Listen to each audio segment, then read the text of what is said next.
Ni hao. Hello. This is the 19th lesson in heat transfer. In this lesson, we will talk about some tips and tricks for solving external flow convection heat transfer problems. In lessons 16, 17, and 18, we have developed the foundation of understanding that we can use to solve convection heat transfer problems. Both the theory, mostly associated with boundary layer flows, and the quantitative part, that associated with identifying the correct correlations for the Nusselt number for a particular problem. Even with this foundation, there will be some problems that will be helpful to know a few tricks to make the problem solving easier. In the first part of lesson 19, we will discuss a trick called superposition that will make certain convection heat transfer problems much easier to solve.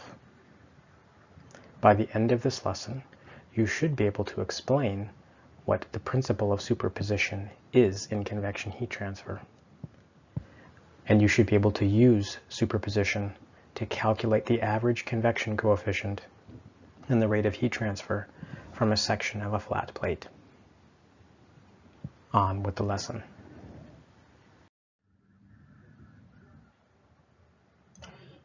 Sometimes an engineer is interested in the rate of heat transfer from a finite section of a flat plate that does not include the leading edge. Here is an example. I will read this problem statement. Please read along with me. Consider an array of 10 square silicon chips that are of length L equal 10 millimeter on each side. The chips are an integral part of a semiconductor device, such as an LED light. They are insulated on their backside, exposed to a flow of air on their top side,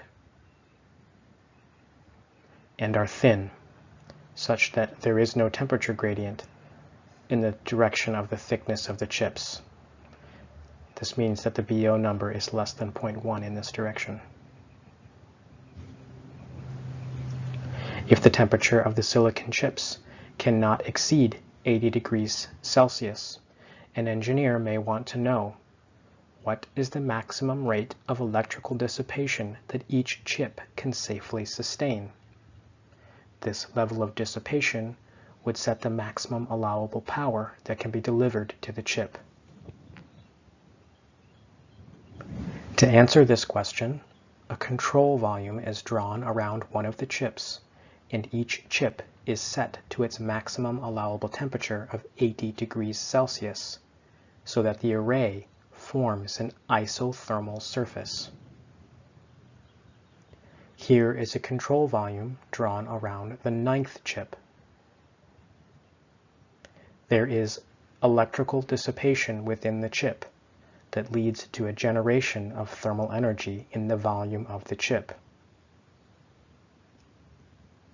Heat transfer off of the top surface of the chip is what removes this energy from the chip to maintain its temperature at a steady value in steady state conditions. There is no other heat transfer across the control surfaces. There is no heat transfer across the back surface because the chip is insulated. And there is no heat transfer across the side surfaces because each chip is isothermal, and thus there is no net conduction from one chip to the next.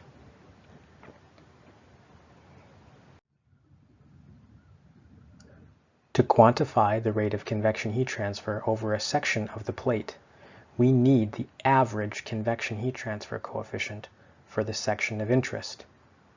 In this case, we want to know what the rate of heat transfer is across the entire surface of the chip.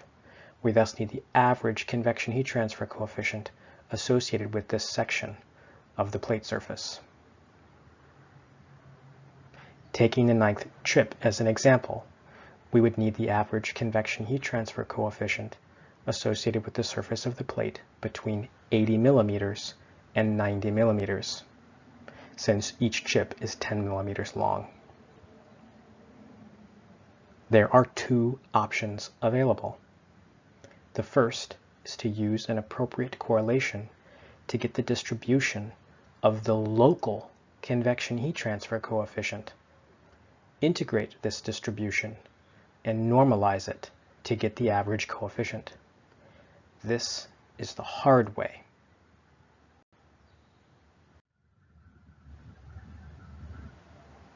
An easier approach is to use superposition.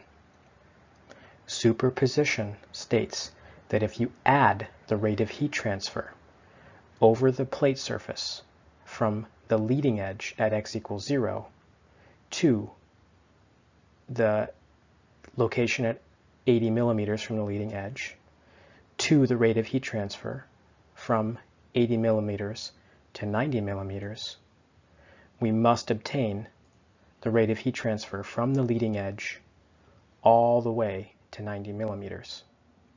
The heat transfer is additive.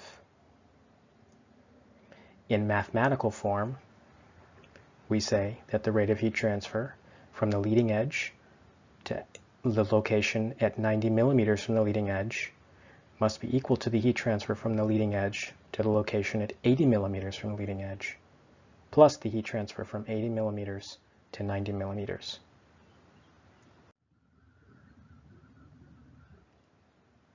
If we solve for the rate of heat transfer over the section of the plate, which is the desired quantity in this particular case, we see that we can use the heat transfer rate from the leading edge to 90, the back edge of the chip, and from the leading edge to 80 millimeters, the front edge of the chip. These rates of heat transfer are easily quantified using the available Nusselt correlations for the average convection heat transfer coefficient. Superposition thus greatly simplifies the calculation of the heat transfer over this subset of the plate surface. If we were to substitute in Newton's law of cooling here, we would take the average convection heat transfer coefficient from the leading edge to 90 millimeters times that area times the temperature difference, and subtract the average convection coefficient from the leading edge to 80 millimeters times this area times the temperature difference, where the average convection heat transfer coefficients are obtained from the appropriate average Nusselt number correlation.